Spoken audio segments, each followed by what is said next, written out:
Сайн мэцхан үзэгчтэй өглөөний мэнд хөтөлбөр маань ийхүү эхлэхэд бэлэн болж байна. Та бүхэндээ энэ 7 хоног ад жаргалтай байсан байх гэдэгт итгэлтэй. Ажил үйлс нь бас бүтэмжтэй байсан гэдэгт итгэлтэй. За тэгээд хөтлөгч байгаа болов хөтлөгч Одкомины би та бүхэндээ өглөөг өгтөж байна. За өглөөний мэнд нэвтрүүлэгтээ хамт байгаа үзэгчтэй баярлалаа. Манай нэвтрүүлэг та бүхэнд шууд хүрч байна. За өглөөний мэнд гэж байгаа.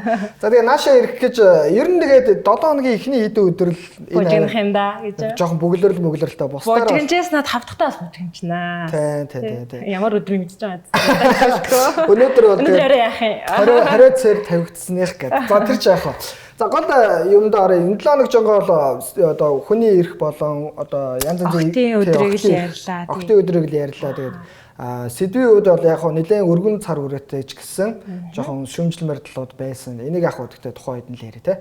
За тэгэхээр яг одоо та бүхэнд сонирхолтой мэдээллүүдийг бэлдсэн байгаа. За мэдээллүүдээ өгнө. За мөн зочны болонд маань болохоор судлаач Намун гэдэг зочныг өрсөн байгаа. Одоо ерөнхийдөө бол ирж байгаа. Тэгэхээр хоёулаа Намунтай ярилцсанаа за.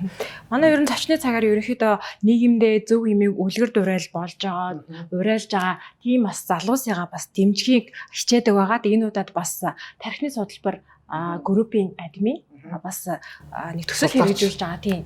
Тийм нэг одоо судлаач. Тэгээ бас ютубер байж болох юм. Ютубер. За нэг тийм олон талын авьяастай бүсгүй урьж оролцуулж ярилцсан байгаа.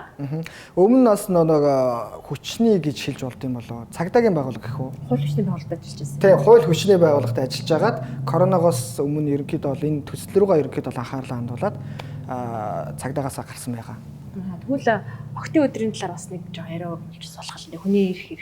Тий, гол нь асуугаад хариулах нэг цаашаа бас нэг нилээ нээлттэй л дээ. Гэхдээ яг хоёул авьяас асуугаад үзнэ заа. Чи зөв баг ангасараа таарах гэдэг. Тэгэхээр хоёулаа яг мэдээлэл өргөх үү? Ямар мэдээлэл байгаа лээ? За энэ 7 хоногт бас нэг өдөр тохиосон байгаа. Энэ ямар өдөр гэхээр олон улсын октын өдөр болж өнгөрсөн. 10 сарын 11.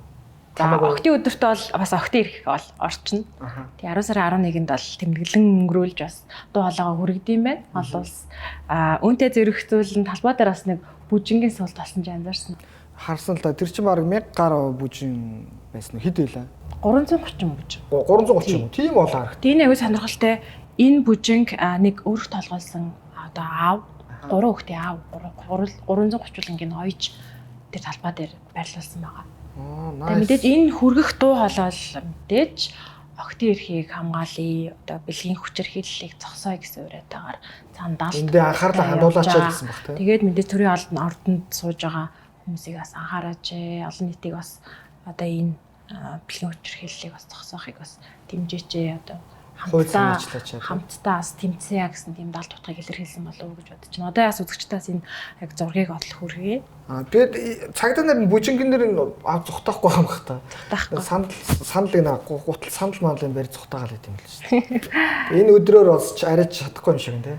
Энэ тэгэхээр 330 туулайг ойн гэдэг чинь бас их хөдөлмөр орсон байгаа шүү тий.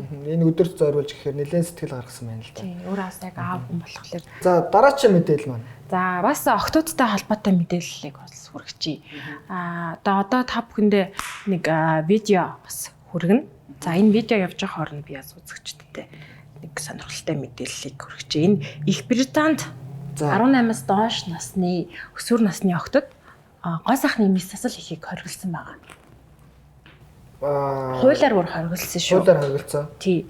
Тэгвэл наа чинь одоо Солонгос жишээлбэл 18 нас хүртэл мөнгө цуглуулдаг гэжтэй. Мис засал хийх. Солонгост бол угаасаа ойлгомжтой өссөн хүн болгон хэдэн настай амаргүй одоо мисэл хийлгэн.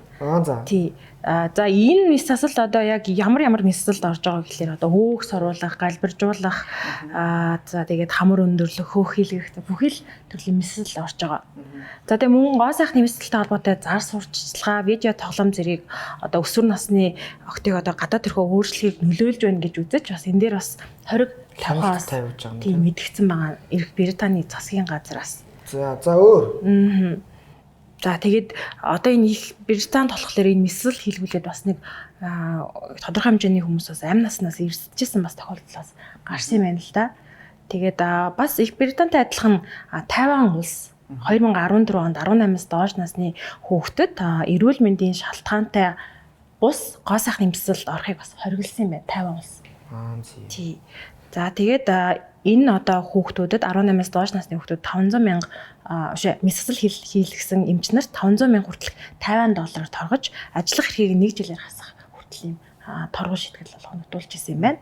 За үүнтэй холбоотойгоос Австрали, Нидерланд улсын эрүүл мэндийн газар бас 18-аас доош насны өсвөр насны охтод гоо сайхны мэсгэл хийхийг бас хориглосон юм байна. За. Наа чи яг гоё ч гэн сонирхолтой л мэдээлэл л да. Яг наадан дээр чи уялдаалаад оруулчих заяа. Гэтэ энэ зураг мураг надад бол байхгүй шүү. Тайванчууд хятадуудтай ер нь бол байлдахад бэлэн гэдгийг зарласан байлээ. Яг би нэг ингээл уншиж байгаа олоод мэдсэн л да. Яг хятадын нэг ардын чөлөөлөх хайрын болохоор хойд нэг хятадын Хонконгийн тэнгис юу сургалт зохион байгуулад байгаа. Сонгоцны цэргийн тэгсэн чинь Америкийн зэвсэг төвчнийхээ усан флотын тэнд нь орж ирээд бас сургалт хийгээд эхэлсэн.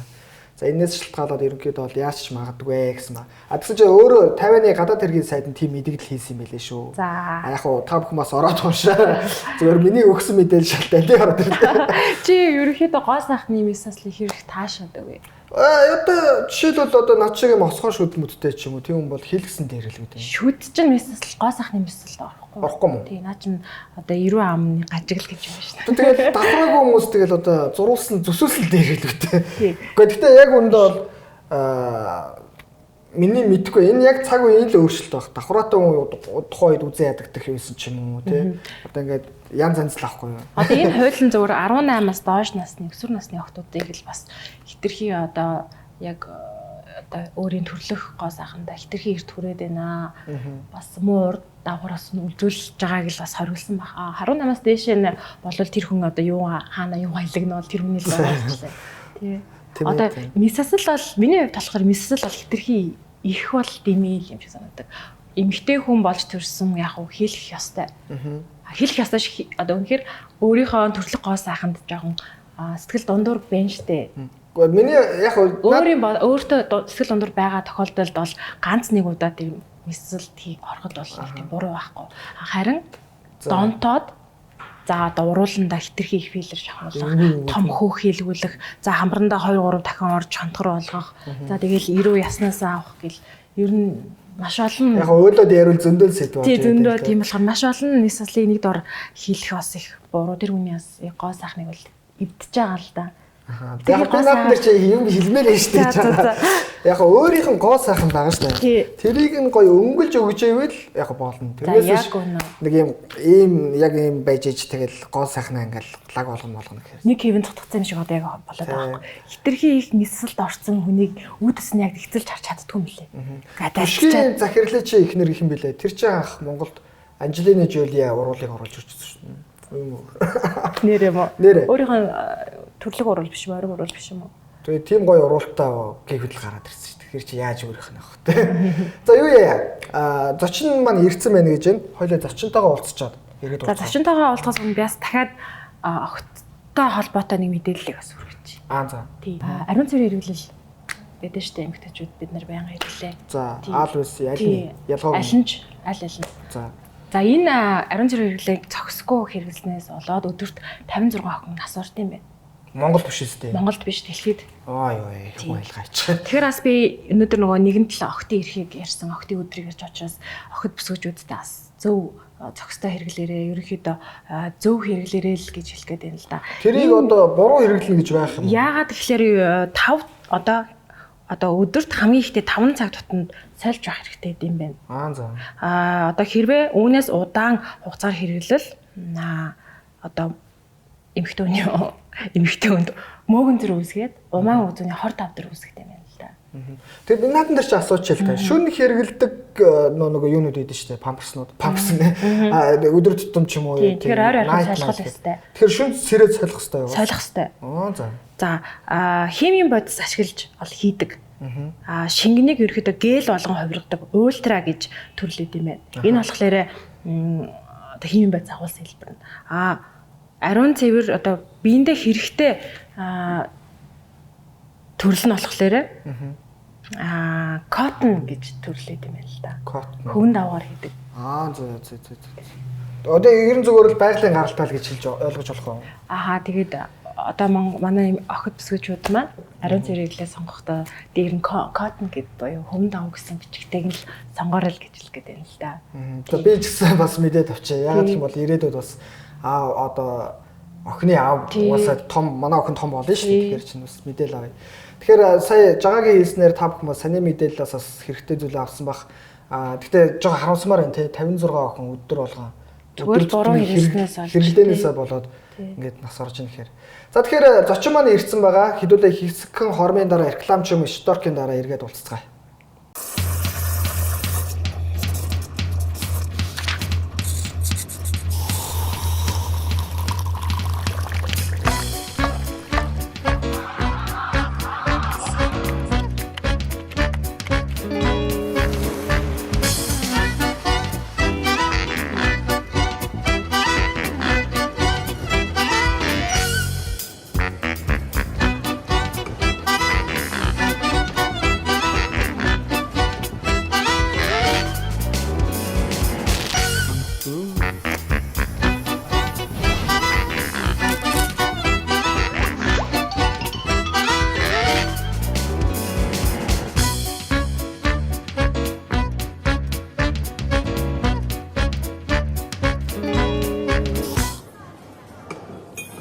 За үзэгчдээ энэ хэсэгт нэвтрүүлэг маань үргэлжилж байна. Өглөөний мэнд хөтөлбөртэй хамт байгаа үзэгчдээ баярлалаа. За тэгээд зочин маань хүрэлцэн ирсэн байна.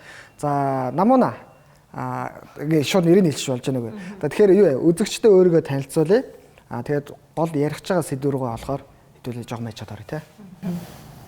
Намайг Намуун гэдэг би эрх зүйч мэрэгчлээ судлаачийн ажил одоогоор эрхэлж байна.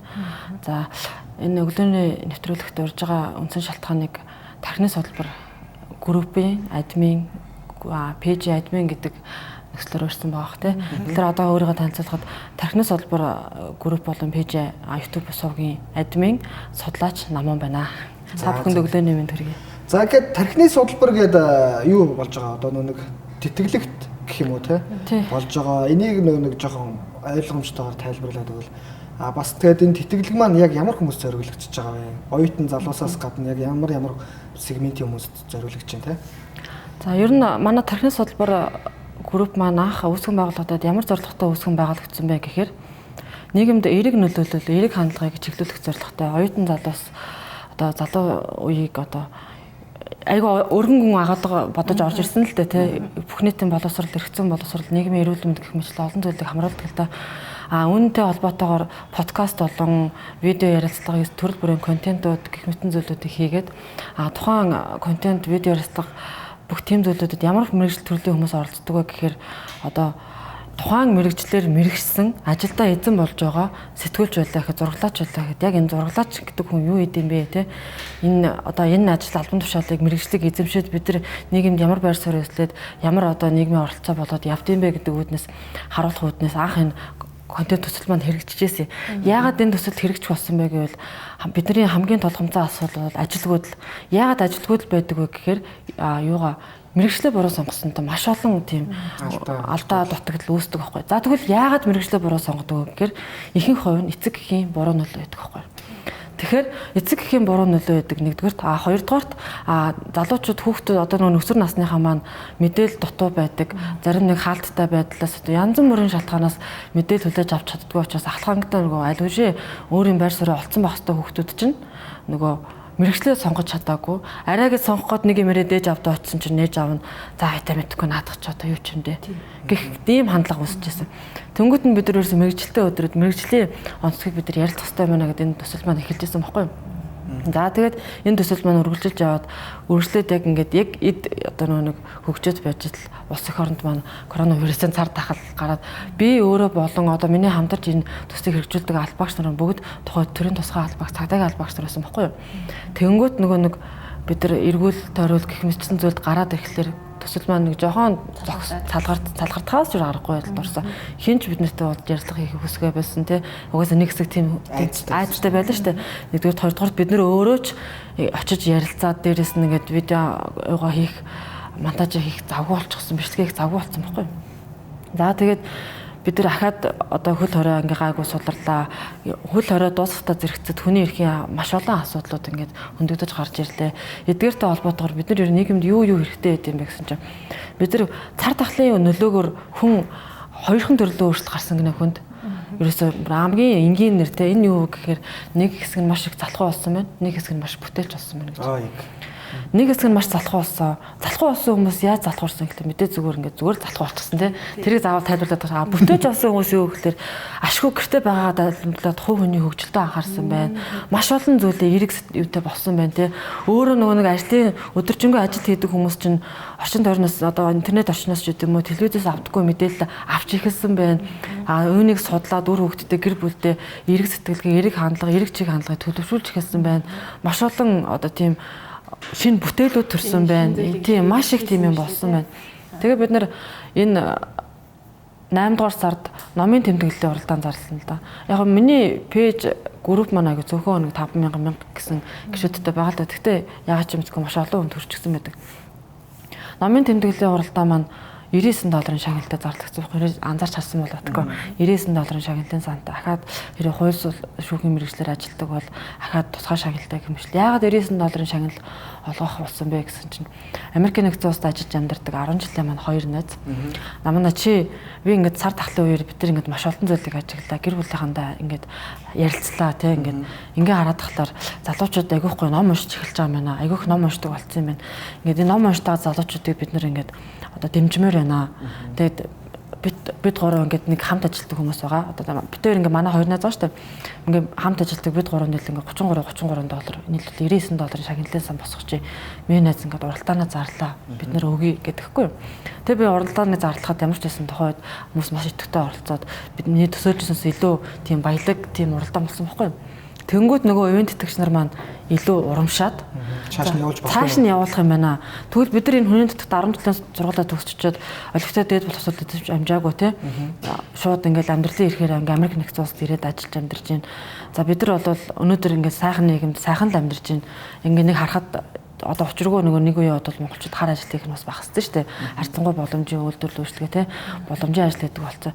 Ингээ байж найз нь одоо яах вэ гэхээр ерөөсөө ийм Монголд маш олон хүнд хэцүү зүйл сонсогдож байна. Сургалтын төлбөрөөр төлж чадахгүй мөртлөө маш тийм сурлах сайтай, нийгмийн идэвхтэй, нийгмийн оролцоотой, тийм бүтээлч, креативтэй тийм хүмүүс байдсан байна. Би олж мэдлээ.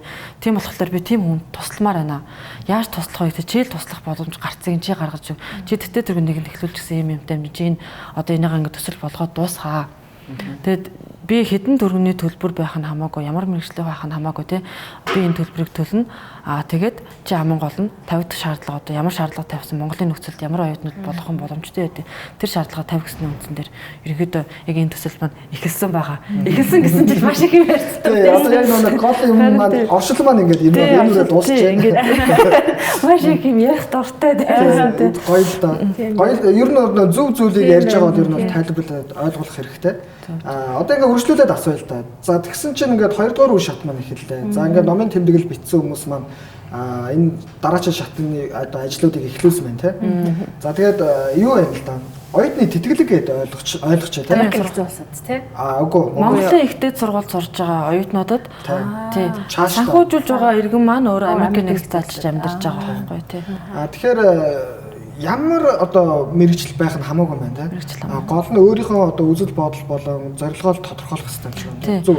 Одоо миний хувьд бол юу гэж харддаг вэ гэхээр хүн сурахад айгүй олон хүчин зүйл нөлөөлдөг. Одоо ингээд зарим нэг юм шүүмжлэлтэй хандхад одоо хувийн хөгжүүлж юм маш олон тийм лекторууд ингээд ярьж ин л да. Хүн өөрөө л хичээвэл болчтیں۔ Хүний өөдөөс чидж байгаа тоосгоор байшин барь гэх жишээний тий. Үгүй л дээ яг өрөндөө бол үгүй байхгүй. Хүний нөхцөл байдал хүн ямар ч нөхцөл байдал байж болно. Хүн өглөө болгон босоод ууланд алхах боломжгүй байж болно. Үнэхээр боломжгүй байж болно. Магадгүй тий ямар ч шалтгаанаар. Хүн үндэ ингээд дайралт болгоныг тэсээ төвчээд авах чадамжгүй бас боломжгүй байж болно. Хүний нөхцөл бол хүн болгоны нөхцөл энэ 7 тэрбум хүний нөхцөл байдал үнэхээр бүгд өөр байхгүй. Өнцөг болгоо өөр, байдал болгоо өөр. Ингэж л юу одоо ингээд оюутнуудад маань 1-5 жил сурж байна дунджаар тий одоо ангаахынхан 6 жил сурж байна. Зарим жилийн жилээ аваад ер нь бол ингээд дунджаар 1-5 жил суралцж байна л да оюутнууд. Энэ хооронд зөвхөн сургалтын төлбөр гэдэг зүйл маань бас толгомцоо асуудал биш юм аа.